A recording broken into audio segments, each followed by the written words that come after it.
Hi, good morning. My name is Jonna Paes Bermudo and I'm taking up Bachelor of Science in Business Administration, major in Human Resource Management. I'm here to discuss the Caselet number 9, which entitled The Cost of Employee Loyalty at Anand Finance. So, the background of this case is it revolves around Anand Finance, a leading non-banking financial company in India known for its strong culture of employee loyalty. Over time, this loyalty led to a workforce resistant to change, resulting in organizational stagnation. As the newly appointed business head, Ashok Singh faced the challenge of driving transformation in a company where long-term employees were comfortable with the status quo and resistance to innovation. The case highlights the tension between maintaining employee loyalty and the need for adaptability and innovation in a competitive market, making it a valuable study in organizational behavior and strategic management. The major problem identified in this caselet is its strategic stagnation characterized by a lack of innovation and adaptation over the past 3 years.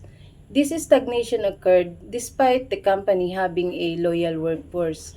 The employees' deep-rooted loyalty has led to active inertia, where the organization continues to follow establishment routines and practices even though they are no longer effective in the current volatile, uncertain, complex, and ambiguous environment. The major problem is how to overcome this. And the minor problem that identified in this case is the lack of innovation, cultural resistance, and the challenges faced by new leadership in driving change. Addressing this issue requires a delicate balance between maintaining employee loyalty and fostering a culture of innovation and strategic agility. So there are lots of alternative course of action to this case. Number one, implement change management program. Introduce a comprehensive change management program to gradually shift the company culture towards embracing innovation and strategic management. But of course, there is an advantage and disadvantage in this course of action. The advantage, this approach respect the existing loyalty while slowly guiding the workforce towards the necessary changes. It can reduce resistance and create buy-in from employees. The disadvantage, change management programs can be time-consuming and may not produce immediate results, which could be a challenge given the urgency of the strategic goals. Alternative course of action number 2. Introduce new leadership rules or teams focused on innovation. Create new rules or teams specifically tasked with driving innovation and best practices with the organization. This could be innovation hubs or centers of excellence that operate semi-autonomously. The advantage of this approach is this can inject fresh ideas into the company and create a dedicated space for innovation without overhauling the entire organizational structure. The disadvantage is there may be internal friction between this new item and the existing employee, especially if the latter feel threatened by the new direction. Alternative course of action number 3. Engage in open communication and vision alignment. Hold company-wide meetings or workforce to clearly communicate the new strategic vision and the reason behind it. Engage employees in discussion about the company's future direction and how they can contribute to it.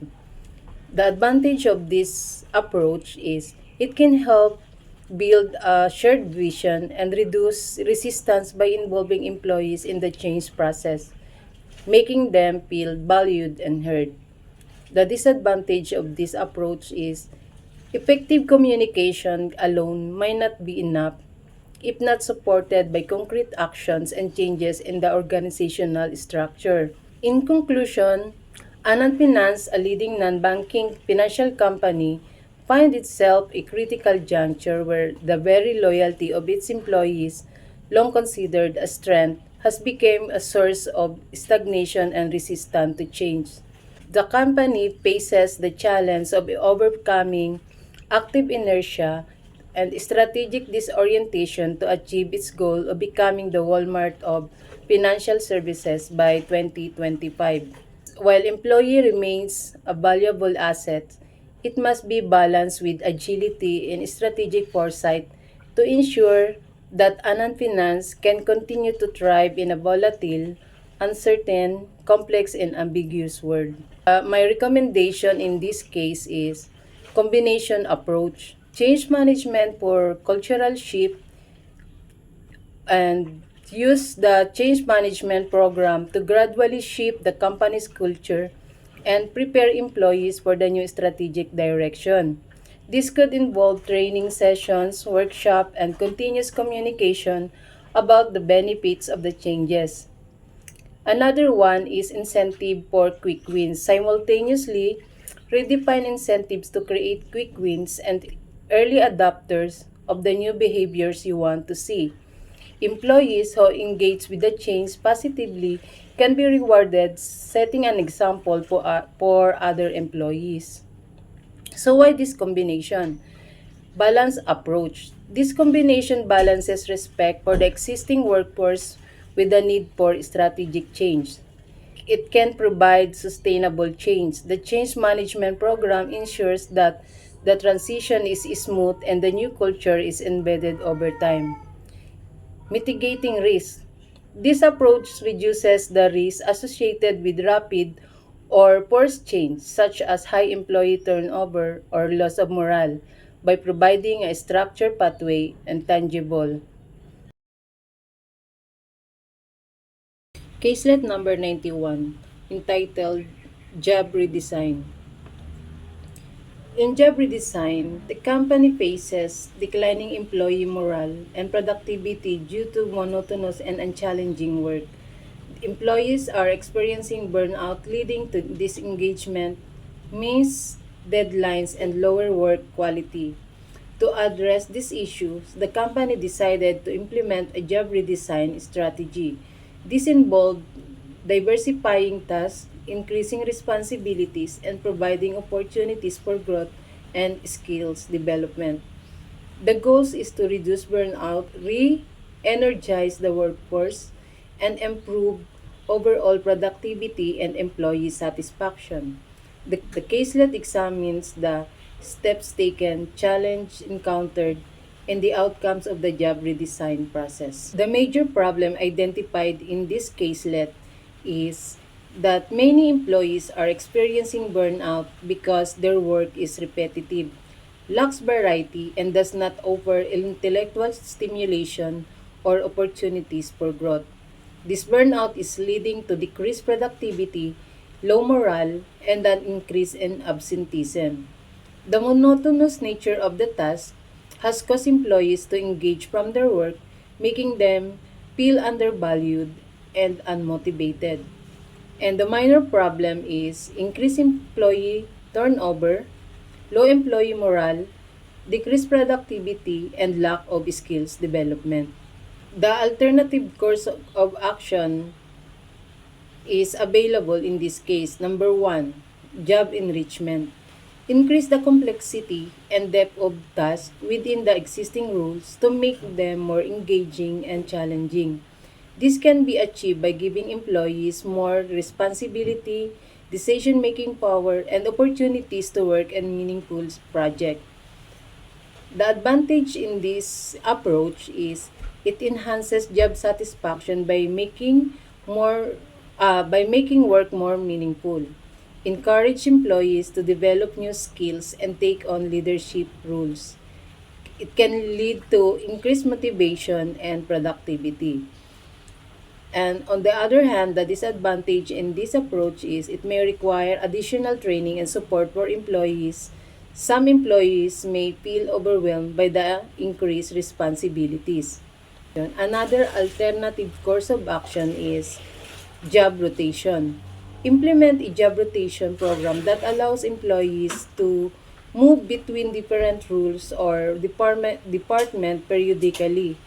This helps in reducing monotony and provides employees with a broader understanding of the company's operation. In this approach, the advantage that can be seen is it can reduce boredom and burnout by introducing variety in work, helps employees develop a diverse skill and understand different aspects of the business. It promotes collaboration and knowledge sharing across departments. The disadvantage in this approach is it may require time for employees to adjust to new rules. Potential for temporary productivity drops as employees learn new tasks. Alternative course of action number 3. Continuous learning and development programs. Provide ongoing opportunities for employees to learn new skills, pursue certification, and engage in professional development. This can help keep their work challenging and aligned with their career goals. The advantage of this approach is it keeps employees engaged by allowing them to grow and advance in their careers, aligns employee development with the company's strategic needs, and also enhances the company's overall talent pool. The advantage in this approach is it requires investment in training and develop resources, may result in employee leaving the company if they acquire skills that are in high demand elsewhere. In conclusion, facing a significant challenge with employee burnout due to monotonous and unchallenging work leading to decreased productivity, low morale, and higher turnover rates. To address this issue, the company must implement a job redesign strategy that reinvigorates the workforce and aligns with both the employees' needs and the company's long-term objectives. Among the alternative course of action, a combination of job enrichment and continuous learning and development program emerged as the most effective solution. Job enrichment will make roles more meaningful by adding complexity, autonomy, and responsibility, thereby increasing engagement and job satisfaction. Simultaneously providing continuous learning opportunities will empower employees to develop new skills, stay motivated, and see a clear path for career advancement within the company. This dual approach is expected to reduce burnout by breaking the monotony of work, fostering a culture of continuous improvement, and enhancing overall productivity. There are several recommendations in this case. 1. Implement job enrichment programs. Establish continuous learning and development opportunities. Introduce job rotation programs, flexible work arrangement, and employee development in decision making, and regular feedback and monitoring. And that's all for my 2 case. Again, this is Jonah Pais Bermudo, and thank you for listening.